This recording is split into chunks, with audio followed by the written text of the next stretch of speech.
आज हम देखते हैं फॉर्मूला टैब। फॉर्मूला टैब का जो फंक्शन लाइब्रेरी है ये हमारा चल रहा है, जिसमें हम स्टेप बाय स्टेप फॉर्मूले समझ रहे हैं, है ना। अब इसके साथ ही हमारा जो अगले ब्लॉक्स है वो हम देख लेते हैं। अगला ब्लॉक है डिफाइन नेम्स। जैसा कि उसके नाम से शो हो रहा है, एक प्रकार का नाम डिफाइन करना। अब नाम डिफाइन क्यों करना है ना। जैसे कि मान लीजिए ये एक सेल एड्रेस है, ये सिलेक्टेड है, इसका क्या नाम है, y4 है, इसका S3 है, इसका S7 है, इसका U3 है। तो ये इनके खुद के नेम हैं, है ना। तो इन सेल एड्रेसेस को याद रखना थोड़ा सा मुश्किल हो सकता है, या फिर यूं कहें नंबर्स को याद रखना थोड़ा सा मुश्किल हो सकता है। जैसे कोई पूछ ले हमसे कि राम के साइंस में कितने नंबर हैं, तो 99 है। तो ऐसे तो याद नहीं हो सकते कि 99 नंबर या जो भी है, तो हमें एक सेल को नाम दे देना है, और हम कहीं भी उस नाम के थ्रू उस एक स्टूडेंट के नंबर प्राप्त कर सकते हैं। जैसे कि इस सेल का नाम क्या है, U2। U2 की जगह अब हम यहाँ पर नेम डिफाइन कैसे कर सकते हैं, दो तरीके से। या तो यहीं आप कर्सर डायरेक्ट ले जाइए और देखिए कर्सर ब्लिंक हो रहा है ना। मतलब आपका जो टेक्स्ट बॉक्स है वो एक्टिव हो गया है।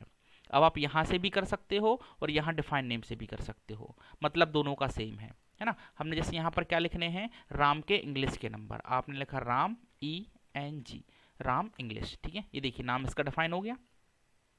जो इसका एक्चुअल सेल एड्रेस था वो हट गया है, हमने जो दिया है वो पहुंच गया है। अब यही मार्क्स आपको कहीं और प्राप्त करने हैं, तो आप डायरेक्टली क्या कर सकते हैं, इज इक्वल टू के साथ राम इंग्लिश, देखिए आ गया फॉर्मूले में। इसको लेना और एंटर कर देना है ना। ये देखिए राम इंग्लिश, ये लिया और एंटर किया। कितने नंबर आ गए आपके, 99। देखिए इसको थोड़ा सा बड़ा कर लेते हैं साइज को।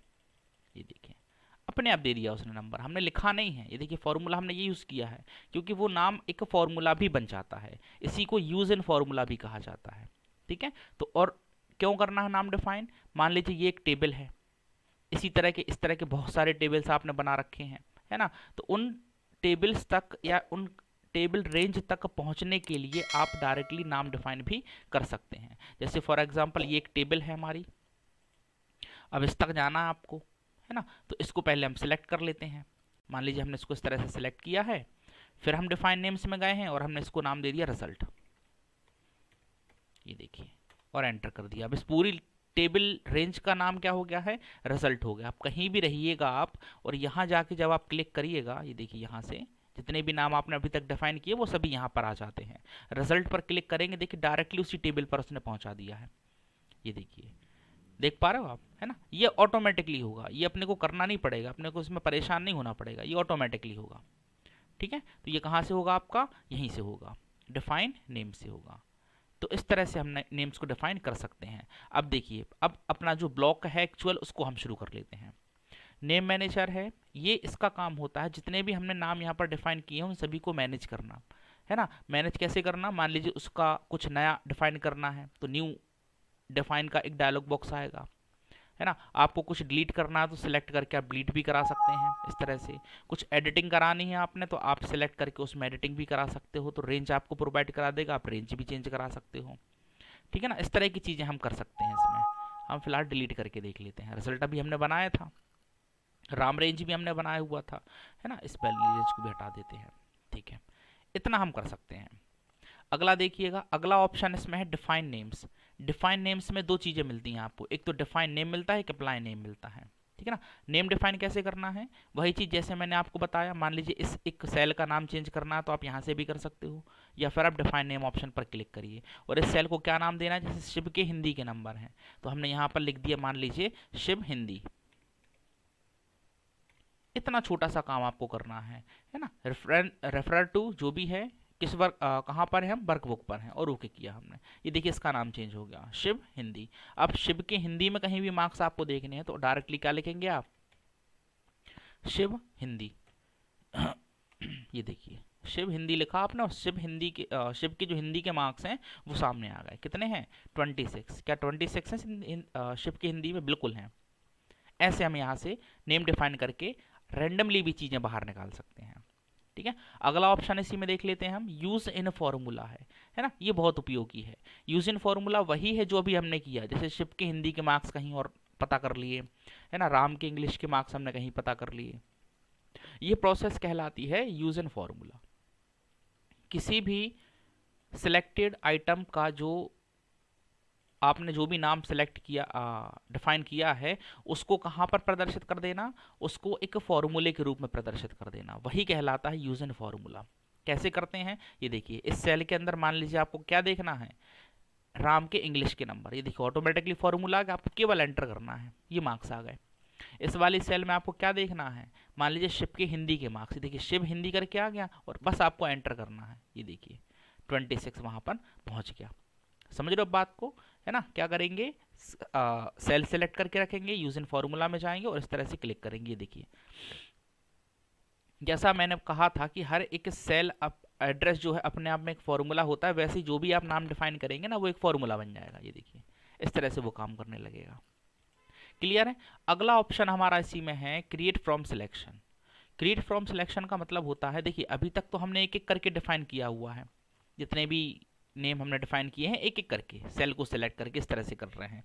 क्रिएट फ्रॉम सिलेक्शन आपको परमिशन देता है वर्टिकली हेडिंग के रूप में और हॉरिजॉन्टली हेडिंग्स के रूप में नेम डिफाइन करने की, है ना। मान लीजिए एक पल के लिए हम इस पूरी टेबल को सिलेक्ट कर लेते हैं, हमें केवल और केवल एक जेन्युइन टेबल ही सिलेक्ट करनी है, हमें टोटल वगैरह परसेंटेज वगैरह नहीं लेने हैं, है ना। अगर आप डेटा के साथ ठीक से काम करना चाहते हैं तो टोटल तो ऑलरेडी हम कर चुके हैं, लेकिन ये टोटल अब हमें नहीं लेना है, हमें केवल डेटा ले लेना है और क्रिएट फ्रॉम सिलेक्शन पर क्लिक करना है।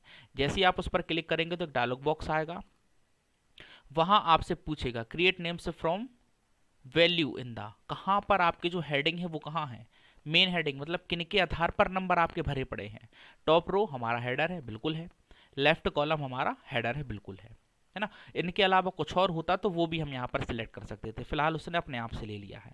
इतना सब लेने के बाद हमने इसको ओके कर देना है, ठीक है। ओके किया, अब आप देखेंगे नेम मैनेजर हमारा पूरा भर चुका है। अभी तक जहां पर केवल 3 और 4 ऑप्शन ही दिख रहे थे वो अब कंप्लीटली भर चुका है, क्योंकि अब ये सब अपने आप में एक नेम मैनेजर बन चुके हैं, ये सब अपने आप में क्या बन गए हैं, एक फॉर्मूला बन चुके हैं।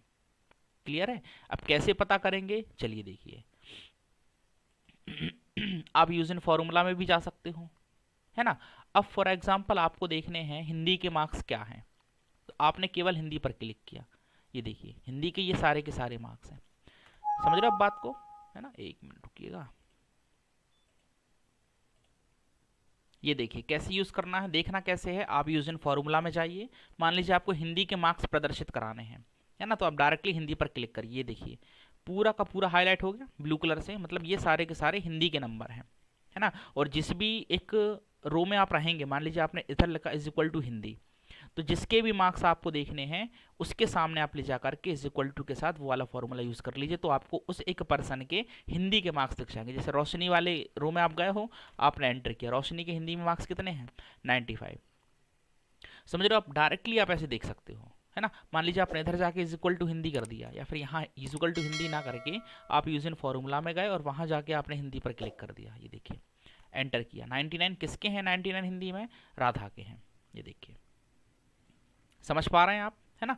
इसी तरह से अब मान लीजिए और भी फॉर्मूले हमें यूज़ करने हैं, और भी फॉर्मूले यूज़ करने से मतलब है अब मान लीजिए टॉप देखना है, बॉटम देखना है, मैक्सिमम मिनिमम आपको देखना है, तो कैसे देखेंगे, कैसे, इज इक्वल टू हिंदी में टॉपर कौन है, इज इक्वल टू आपने लिया जैसे कि मैक्स फॉर्मूला, मैक्सिमम पता करने के लिए क्या ले लिया, और आपने हिंदी, ये देखिए आ गया हिंदी आपका, और आपने ब्रैकेट को बंद किया और एंटर कर दिया। ये देखिए टॉपर कौन है, 99 नंबर वाला कौन है, राधा है, तो यहाँ से मैक्सिमम आप पता कर सकते हो। मिनिमम निकालने हैं वैसे आप मिनिमम निकाल सकते हो। मान लीजिए आपको मोहन के टोटल करने हैं, आपके पास ये वाला टोटल नहीं है, आपको मोहन के टोटल करने हैं, तो कुछ नहीं करना है, इज इक्वल टू मोहन लिखना है, सम लिखना है, सम किसके, मोहन के। ये देखिए मोहन आपका आ गया, और ब्रैकेट को आपने बंद किया और एंटर किया। कितने हैं मोहन के टोटल, 392। क्या 392 है मोहन के टोटल, ये देखिए ये रहे मोहन आपके, और ये है 392 नंबर, ये देखिए पहुंच गया। समझ रहे अब बात को, है ना। किसी और के देखने हैं, मान लीजिए राम के टोटल कराने हैं, इज इक्वल टू सम लिखिए और राम लिख दीजिए तो यहाँ पर इस तरह से राम के टोटल निकाल देगा। किसी के भी हिंदी के मार्क्स, अंग्रेजी के सब्जेक्टिव वाइज आप मार्क्स निकाल सकते हो, किसी के टोटल भी निकाल सकते हो बगैर उस टेबल को देखे हुए, है ना। ये सब करने की परमिशन हमें देता है डिफाइन नेम्स ब्लॉक। ये बहुत ही इंपॉर्टेंट ब्लॉक है, इसका प्रैक्टिस आप तरीके से कर लीजिएगा। इसमें कुछ ऐसा हो जो आपको समझ में ना आया हो तो मुझसे पूछ लीजिएगा, मैं आपको क्लियरली इसको और समझा दूंगा और डीपली बता दूंगा, है ना। ये इसका बेसिक यूज़ होता है। और एडवांस यूज़ इस तरह से होता है कि आप किसी भी दूसरी रेंज पर जा करके उस एक सिलेक्टेड टेबल के थ्रू सारे के सारे मार्क्स पता कर सकते हैं। उम्मीद है आपको समझ में आया होगा ये वाला ब्लॉक, है ना। इसका प्रैक्टिस कीजिए, कोई डाउट है तो पूछिए। वीडियो अच्छा लगा हो तो इसको लाइक कीजिएगा, चैनल को सब्सक्राइब कर लीजिएगा। और जो इस तरह के फॉर्मूले हैं ना, ये हमारे चल रहे हैं अब। ये देखिए मैक्सिमम मिनिमम टाइप के जो भी हैं, ये सब सभी फॉर्मूले हमारे वहाँ पर आने वाले हैं इस फंक्शन लाइब्रेरी के अंतर्गत। तो अभी तक अगर आपने ये चैनल सब्सक्राइब नहीं किया है तो कर लीजिएगा, उनका नोटिफिकेशन आपको टाइम टू टाइम मिलता रहेगा। ठीक है, चलिए इनका प्रैक्टिस कीजिए, कोई समस्या हो तो पूछिएगा। जय हिंद, जय भारत।